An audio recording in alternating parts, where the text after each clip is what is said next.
Hello guys and welcome to the channel.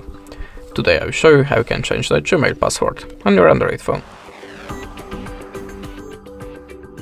So basically you cannot change the only Gmail password, you have to change the Google account password.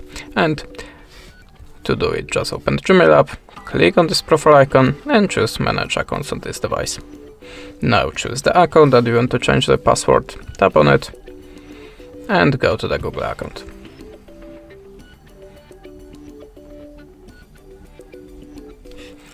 Now look for the security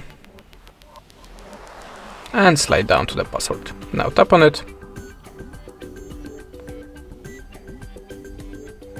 and how you can see, this is the place where you can change your password. Complete the form and that's it. Thanks for the watching, leave us a subscribe or a comment and goodbye.